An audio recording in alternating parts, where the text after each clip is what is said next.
Ya, teman-teman semua, selamat datang kembali ke channel ini. Teman-teman, saya tuh ada pertanyaan ya dari salah satu dari kalian. Dia bertanya begini, Abang, saya tuh sekarang punya bukti-bukti yang menunjukkan bahwa si narsistik itu adalah seorang manipulator. Dia adalah seorang pembohong, ya dia dalam tanda kutip melakukan abuse lah. Kalau saya mengkonfrontasi dia, apa yang akan terjadi? Oke. Saya jawab, kalau kamu melakukan hal tersebut, biasanya kamu akan menghadapi drama-drama yang tidak berkesudahan. Kalau kamu mau melakukan hal tersebut, persiapkan energi kamu karena kamu akan menghabiskan energi yang sangat banyak untuk melakukan hal tersebut. Teman-teman, hari ini saya akan bahas sedikit apa yang terjadi ketika kamu mengkonfrontasi seorang narsistik soal kesalahan yang dia lakukan. Ingat, seorang narsistik tidak akan pernah mengakui kalau dia melakukan kesalahan. Dia bisa berakting, berdrama dengan segala macam hal, tetapi dalam hatinya dia tidak akan pernah mengakui kalau dia melakukan kesalahan. Dia akan menggunakan berbagai macam cara untuk berkelit, untuk menghindari kesalahan yang dia buat. Kita hari ini akan lihat beberapa hal yang biasanya mereka lakukan untuk mengelabui kalian ketika kalian mengkonfrontasi dia soal kesalahan yang dia buat. Oke? Mari kita mulai.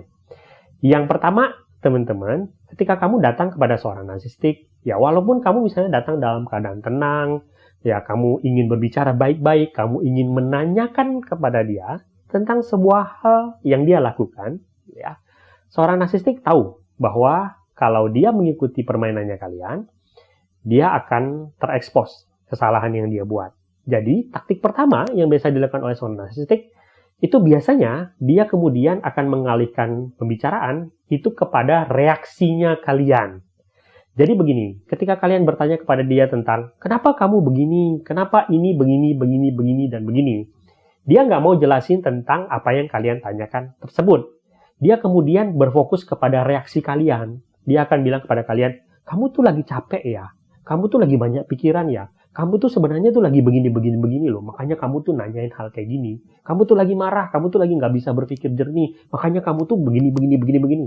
Kemudian kalian berkata bahwa, enggak, aku lagi pikirannya tenang nih, aku mau nanyain aja ini kenapa. Enggak, kamu tuh sebenarnya lagi marah, kamu tuh nggak suka sama ini, terus kamu tuh begini, gitu. Kalian lihat nggak? Dia tidak mau menjelaskan tentang apa yang ditanyakan, dia tidak akan menjawab iya atau tidak tentang apa yang kalian tanyakan, dia akan terus berfokus kepada reaksi kalian pada saat itu. Tujuannya apa? Supaya kalian itu teralihkan perhatiannya. Dia ingin mengaburkan masalah, mengalihkan perhatian, dan membuat kalian kemudian merasa ragu kepada diri kalian. Dia kukuh untuk mengatakan bahwa, oh kalian tuh sedang berada dalam kondisi yang nggak baik, makanya kamu menanyakan hal ini. Ini sebenarnya bukan masalah. Dia nggak akan jawab ya atau tidak. Dia tidak akan menjelaskan apa yang kalian tanyakan. Dia akan terus berfokus kepada diri kalian. Kalian merasa bingung dan frustasi dan merasa bahwa kok dia nggak ngerti sih? Saya kan cuma mau nanya sebenarnya apa yang terjadi. Tetapi kenapa dia nggak mau jawab? Kalian merasa ada yang salah dengan diri kalian. Kalian merasa kenapa dia nggak nyambung. Padahal sebenarnya dia tahu apa yang terjadi. Tetapi dia tahu kalau dia menjawab pertanyaan tersebut, dia akan ketahuan kesalahannya. Sehingga dia kemudian berfokus untuk mengarahkan kalian, untuk membahas tentang reaksinya kalian, supaya permasalahan yang sebenarnya itu teralihkan. Itu satu. Oke? Yang kedua, ini soal rencana. Ya, jadi gini, misalnya ya, seorang narsistik itu kerja di sebuah perusahaan misalnya. Dan kemudian dia melakukan manipulasi keuangan, ya, melakukan korupsi atau menggunakan sesuatu yang bukan hak dia lah, gitu ya. Dia tahu nih guys, suatu hari dia bisa saja ketahuan akan manipulasi yang dia lakukan, akan kejahatan yang dia bikin. Biasanya seorang narsistik itu ketika dia melakukan hal-hal tersebut, dia kemudian mempersiapkan pasukan-pasukannya dia, atau flying monkey-nya dia yang bisa dia pakai ketika nanti suatu hari kesalahan dia itu terungkap. Jadi misalnya dia mengumpulkan orang-orang di sekitar dia yang akan selalu dalam tanda kutip ya, sadar atau tidak sadar akan membela dia. Jadi suatu hari ketika misalnya ya kesalahan dia itu dikonfrontasi, ketahuan misalnya, dia akan menggunakan pasukan-pasukannya dia untuk menekan orang-orang yang melakukan konfrontasi kepada dia. Ya, ini sebenarnya salah satu contoh sederhana. Maksudnya dalam arti gini, dalam sebuah perusahaan misalnya dia akan mengumpulkan orang-orang yang kemudian akan membela dia ketika dia misalnya ketahuan melakukan sesuatu, oke ya. Nah, di dalam kehidupan ya sehari-hari misalnya, dia akan mengumpulkan teman-teman gitu ya, orang-orang yang bersedia membela dia ketika dia misalnya melakukan abuse terhadap pasangannya atau apapun. Ingat sekali lagi, dia tidak akan pernah mengakui bahwa dia melakukan abuse ataupun manipulasi ataupun kesalahan.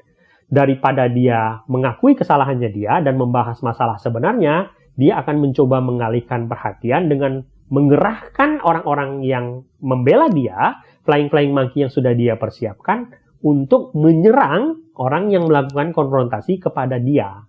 Itu lebih efektif bagi dia dan bisa menyelamatkan dia dari keharusan untuk mengakui kesalahan.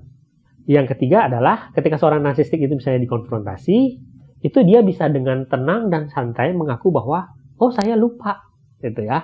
Ini lucu nih teman-teman, tetapi harus kalian tahu ya, orang yang bisa melakukan ini biasanya manipulator yang juga sangat hebat dan berpengalaman.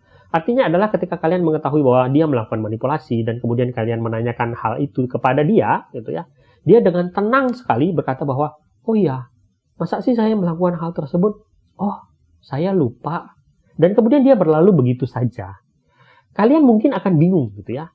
Bagaimana mungkin sih orang yang melakukan kesalahan begitu besar, misalnya, bisa dengan tenang berkata bahwa saya lupa dan kemudian pergi begitu saja. Ini kan sebenarnya menyalahi logikanya kita kan. Karena kita berpikir bahwa kalau saya melakukan kesalahan, apalagi kalau saya seorang impet misalnya, kalau saya melakukan kesalahan harusnya saya merasa nggak enak hati, saya merasa panik karena orang mengetahui kesalahannya saya, atau karena saya sudah melakukan kesalahan dan merugikan orang lain. Tetapi seorang narsistik yang berpengalaman gitu ya, bisa saja dengan tenang melakukan hal tersebut dan justru bikin kalian bingung. Apa saya yang salah ya? Kok dia bisa begitu tenang mengatakan lupa dan kemudian pergi begitu saja?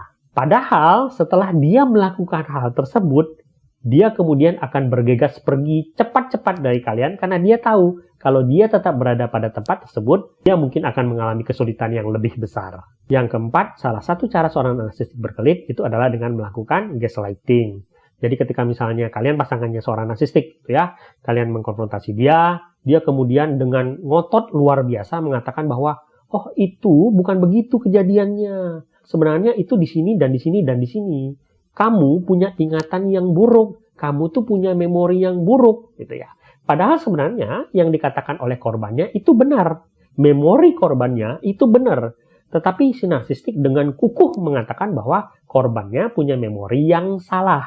Ini salah satu bentuk gaslighting. Sehingga ketika seorang narsistik begitu kukuh dengan pendiriannya dia, korbannya kemudian merasa bingung akan hal tersebut dan kemudian meragukan memorinya dia. Dan ingat, ketika ini dilakukan berulang-ulang, terus-menerus, ini kemudian membuat korbannya kemudian merasa goyah, dan kemudian semakin lama korbannya merasa, apakah saya benar-benar kehilangan memorinya saya? Padahal itu sengaja dilakukan si narsistik berulang-ulang, ya, untuk menghindari kesalahannya dia, sekaligus untuk membuat korbannya merasa, dalam tanda kutip, gila, dan kemudian takut untuk mengkonfrontasi si narsistik, karena mereka mengira kesalahan ada pada memorinya mereka. Yang berikutnya, teman-teman, salah satu yang biasa dilakukan oleh seorang narsistik ketika kamu datang kepada dia dan mencoba mengkonfrontasi kesalahannya dia, itu adalah menciptakan konflik. Biasanya dia akan menuduh bahwa korbannya itu sentimen sama dia, ya. Dia merasa bahwa kamu tuh sentimen sama saya, kamu tuh sebenarnya menjebak saya. Kemudian dia akan menciptakan konflik pada saat itu juga dengan kalian. Tujuannya apa? Supaya mengalihkan perhatian dari keadaan yang sebenarnya. Jadi ketika misalnya kalian mengkonfrontasi seorang narsistik dan mengatakan bahwa, kamu tuh begini-begini ya, ini buktinya kamu begini-begini dan begini. Seorang narsistik kemudian tidak akan membahas tentang bukti-bukti yang kalian terangkan kepada dia tidak akan membahas persoalan yang sebenarnya, tetapi dia langsung menuduh kalian dengan mengatakan bahwa kamu itu sedang menjebak saya, kamu itu sentimen sama saya. Dan kemudian dia akan menarik masalah tersebut ke masalah yang lain, masalah pribadi, masalah fisik, apapun itu yang membuat konflik itu kemudian terjadi. Dan kalian kemudian bergumul dalam konflik tersebut, dan kemudian kamu akan merasa lelah dan melupakan esensi sebenarnya dari yang ingin kalian konfrontasi kepada si narsistik. Si narsistik tahu kalau dia bisa mengalihkan perhatian kalian dari keadaan yang sebenarnya dengan konflik. Dan ingat, bagi seorang narsistik, konflik itu tidak masalah. Karena konflik itu akan lebih menyakitkan bagi seorang impat daripada bagi seorang narsistik. Dia tidak keberatan menggunakan konflik untuk menyelamatkan diri dia. Berikutnya, salah satu yang biasa dipergunakan oleh seorang narsistik, ketika misalnya kalian mencoba mengkonfrontasi seorang narsistik dengan menunjukkan bukti dari seseorang ya tentang apa yang dia lakukan, dia bisa saja kemudian menyerang orang yang memberikan bukti tersebut.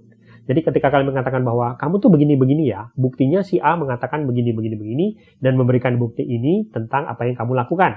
Nah, dia kemudian langsung menyerang si A, gitu ya, menyerang orang yang memberikan bukti tersebut, messengernya lah. Artinya adalah bahwa dia tahu nih bahwa dengan menghancurkan reputasi si pemberi bukti, itu bisa saja menyelamatkan dia dari kesalahan yang dia buat. Dia menggunakan rumus, kalau saya bisa menghancurkan reputasi si A, si pemberi bukti, artinya bukti orang tersebut itu kemudian tidak valid lagi dan tidak bisa digunakan untuk mengkonfrontasi dia. Ini juga salah satu taktik yang paling sering dipakai oleh si narsistik. Dia tidak berfokus untuk menjelaskan apa yang terjadi, tetapi berfokus kepada orang yang memberikan bukti tersebut. Dan yang terakhir, teman-teman, dua hal yang juga sering dilakukan oleh seorang narsistik. Pertama, ketika kamu mengkonfrontasi mereka, mereka akan mencoba berputar-putar, menjelaskan hal yang terjadi, tetapi tidak menyentuh kejadian yang sebenarnya. Ketika kamu menanyakan sesuatu, dia akan mencoba menarik ke topik-topik yang lain, yang sebenarnya tidak ada hubungannya, supaya kalian itu merasa lelah. Dan kemudian kalian tidak menyadari, perdebatan kalian, konfrontasi kalian, itu sebenarnya sudah jauh dari yang sebenarnya ingin kalian tuju pada awalnya. Bagi seorang narsistik itu adalah taktik untuk menyelamatkan dia, karena itu bisa membuat kalian lelah dan lupa dengan apa yang ingin kalian lakukan.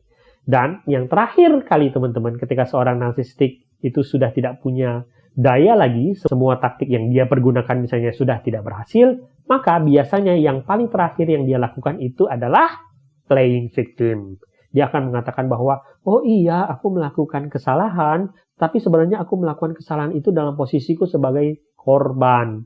Aku melakukan itu karena aku tuh begini, karena aku dizalimi, karena aku dijebak, karena aku terpaksa melakukan ini, dan ini, dan ini. Dia akan melontarkan fakta dengan mengatakan bahwa dia terpaksa melakukan hal tersebut karena dia adalah seorang korban. Ini adalah hal terakhir yang biasanya mereka lakukan ketika mereka sudah terjebak dan tidak bisa lari lagi dari konfrontasi yang kalian lakukan. Tetapi ingatlah, apapun yang mereka katakan, mereka tidak melakukan itu dari hati mereka. Mereka tetap tidak akan pernah mengakui bahwa mereka itu melakukan kesalahan. Semoga video ini berguna. Sampai jumpa di video selanjutnya.